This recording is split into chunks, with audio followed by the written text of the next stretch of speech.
Bonjour à tous, j'espère que vous allez bien et bienvenue dans une nouvelle vidéo d'histologie. Cette fois, on va discuter l'histologie du ganglion lymphatique. C'est un sujet qui va se dérouler en deux vidéos. Donc la première qui est celle-là, ça va concerner surtout la différence entre un ganglion lymphatique qui est inactif, ça veut dire à l'état non pathologique, et un ganglion qui est activé, ça veut dire après stimulation antigénique. Et puis on va voir surtout la première couche qui est la plus intéressante en matière de population cellulaire, qui est le cortex. Donc tout d'abord, j'aimerais commencer par cette vue schématique pour résumer le circuit, si on veut dire, de la lymphe. Comme on sait tous, le ganglion lymphatique, ça joue un peu le rôle de poste de police qui est là pour surveiller les antigènes qu'on trouve au niveau de la lymphe. Et donc pour ceci, il va disposer d'un système de circulation de cette lymphe. Cette lymphe va pénétrer au niveau du ganglion par l'intermédiaire de voies lymphatiques qu'on voit ici, qui sont les voies afférentes. Donc on voit ici, là aussi, et on voit en flèche jaune le circuit ou bien le trajet que va suivre cette lymphe. Et puis la lymphe va se mettre en contact avec des éléments du ganglion lymphatique, donc pour que les lymphocytes viennent voir est-ce qu'il y a des antigènes au niveau de cette lymphe, donc contre qui il pourrait s'activer, et après elle va sortir du ganglion par l'intermédiaire de cette voie lymphatique qu'on va appeler efférente. Cette voie lymphatique efférente, elle est située au niveau de ces parties-là qu'on appelle le hile du ganglion, et c'est en même temps le siège où on aura la pénétration et les sorties de vaisseaux sanguins qui vont assurer bien sûr la vascularisation artérielle et veineuse du ganglion lymphatique. Donc pour voir l'aspect histologique maintenant du ganglion lymphatique, je vous invite à regarder avec moi certaines lames virtuelles. Donc on va commencer par une première sur laquelle je vais vous montrer l'aspect d'un ganglion qui est normal. En fait, c'est le vrai aspect normal du ganglion lymphatique. Donc ce qu'on voit ici, c'est un prélément qu'on a pris au niveau du mésentère, donc d'où la richesse en tissu graisseux. Toutes les parties qu'on voit ici qui sont en blanc, c'est du tissu adipeux. Et puis on voit des vaisseaux de grande taille, une artère ici qui est de type musculaire, une veine musculaire là aussi. Et là aussi c'est un autre vaisseau, c'est une artère musculaire. Et puis ce qui va nous intéresser, c'est surtout les ganglions. Alors, toutes les formations qui paraissent denses, qui paraissent en violet, c'est des ganglions lymphatiques. C'est rare d'observer des ganglions lymphatiques qui sont normaux, ça veut dire à l'état non activé, et le plus souvent, ça, on va l'observer de façon comme ça, fortuite, dans un curage ganglionnaire sur une pièce particulière, ou bien sur un tissu graisseux quelconque. Donc je vais agrandir pour voir l'aspect de ce ganglion-là. Donc comme on voit, le ganglion, il est enveloppé par une capsule, qu'on voit ici en rose. Tout d'abord, j'aimerais préciser que c'est une lame qu'on avait colorée par la coloration HE. Donc on voit la capsule qui est en rose tout autour, et puis juste après la capsule, on a un espace. Alors cet espace clair, on l'appelle le sinus sous-capsulaire. Et à l'intérieur, on a le parenchyme ganglionnaire avec trois parties. Donc on va trouver même sur un ganglion qui est à l'état réactionnel ou bien actif. La première qui est juste après le sinus sous-capsulaire, c'est ce qu'on appelle le cortex. On a entre les éléments du cortex, on va les voir tout de suite, c'est les follicules, et entre ces follicules, on a la deuxième zone qui est le paracortex, ou bien la zone paracorticale, et puis on voit une troisième zone au centre ici qui est faite de cavités en fait qui sont remplies de lymphe avec des éléments lymphocytaires, et puis ces cavités sont séparées par des cordons cellulaires. Donc ça, c'est ce qu'on appelle la médullaire. Et donc les follicules, les formations sphériques qu'on voit ici, ça forme la corticale. Entre ces follicules, ce qu'on voit ici, c'est le paracortex, et puis on a la médullaire, les trois parties. Et là, sur ce ganglion qui est à l'état inactif, on voit que le follicule, il est en fait résumé à un amas de lymphocytes, et on voit que tous les lymphocytes qui forment cet amas, c'est des lymphocytes de même taille, donc des petits lymphocytes, avec un noyau qui est condensé avec une hyperchromasie, ça veut dire que le noyau paraît foncé, la cellule en totalité elle est de petite taille, et avec bien sûr un rapport nucléocytoplasmique qui est élevé. Donc rarement on a observé cet aspect de follicule qu'on va appeler alors primaire. Sur la même coupe, on a cette structure-là. Donc si on agrandit, on voit directement qu'il s'agit d'un corpuscule de Pacini. Donc rappelez-vous qu'on est au niveau du mésentère, et les corpuscules de Pacini, on ne les trouve pas uniquement au niveau du derme. On avait discuté ça dans une vidéo qui est déjà disponible sur la chaîne, dans la partie du derme profond. Donc je passe maintenant à un autre exemple de ganglion. Donc ça, c'est un ganglion, comme vous avez pu certainement le deviner, qui est à l'état actif. Et on voit le parenchyme ganglionnaire qui est enveloppé par cette capsule-là, donc fibreuse. Et on a eu de la chance en fait sur cette coupe de voir la sortie de la voie efférente. Et donc ça, toute cette partie, ça va être le hile du ganglion lymphatique. Alors on va voir maintenant les différentes zones qu'on va trouver au niveau du ganglion lymphatique. Alors comme on a dit, donc il y avait toujours les 3 zones. Ça veut dire on aura une partie corticale qui va être représentée par ces structures sphériques à ovalaires, le plus souvent ils sont de forme ovalaire, qu'on appelle les follicules. Alors là c'est un cas de follicules qui sont secondaires, parce que comme on le voit, donc c'est pas du tout l'aspect de follicule primaire qu'on vient de voir. Ça veut dire on a ici plusieurs zones qui sont là, qu'on peut distinguer par différence de couleurs. Alors il y a des zones qui sont claires, il y a des zones qui sont foncées. Donc c'est l'aspect en fait au faible grossissement d'un follicule qui est secondaire. Alors deuxième zone après la corticale qui vient, c'est le paracortex ou tout simplement la zone interfolliculaire, ce qui se trouve entre les follicules. Et puis on a la médulaire qui est faite comme pour le ganglion qu'on a vu sur la lame précédente, qui est faite d'espaces qu'on appelle donc les sinus de la médulaire et qui sont séparés par des septa cellulaires qu'on appelle les cordons cellulaires. Tout ce qu'on voit ici, c'est les cordons cellulaires. Et les espaces clairs, c'est les sinus de la médulaire. Donc on va se concentrer dans cette vidéo sur le cortex et plus précisément sur le follicule. Donc quand on agrandit un peu, on voit déjà à ce grossissement la présence de cet espace qu'on a vu déjà sur la lame précédente, c'est le sinus sous-capsulaire qui est juste après la capsule qui est à ce niveau. Le sinus sous-capsulaire, ça a un intérêt surtout en matière de pathologie ganglionnaire. Généralement, quand on a un espace qui est comme ça veut dire qui est patent, qui est bien visible, ça veut dire qu'on est dans un contexte qui est réactionnel, inflammatoire par exemple, et non pas dans un contexte tumoral. Alors il y a certainement des exceptions, notamment certains types particuliers de lymphome dans lesquels on peut avoir une infiltration du ganglion par des cellules lymphomateuses, mais sans atteinte, sans que les cellules tumorales en fait occupent ce sinus.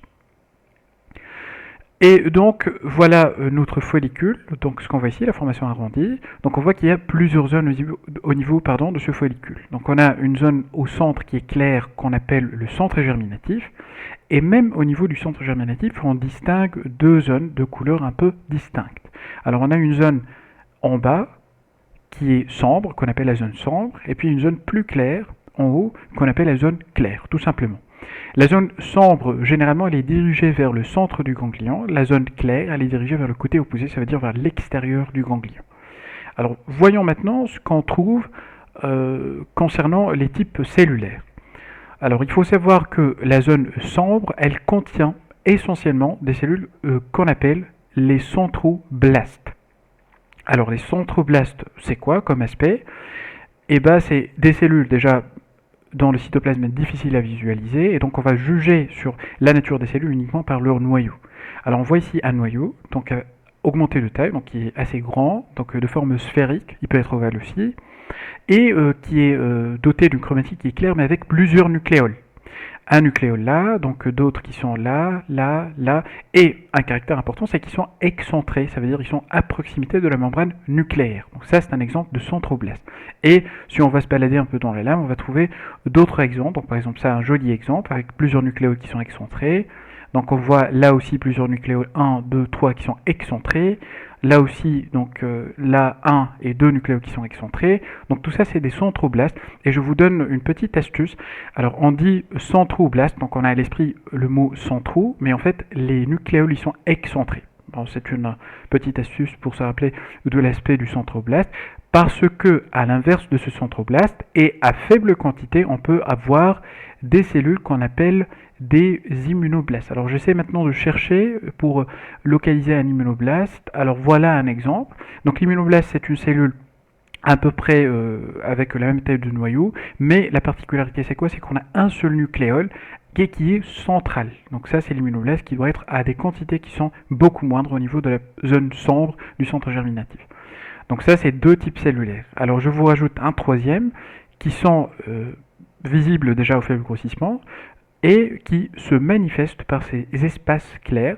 Donc voilà un autre exemple de centre germinatif sur lequel ce troisième type de cellule est plus évident.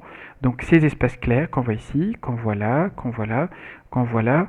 Alors ça donne un aspect un peu criblé, troué, qu'on appelle parfois un aspect en ciel étoilé. Ça veut dire tous les éléments à ce niveau qui sont denses, qui sont représentés essentiellement par les centroblastes, ça représente le ciel.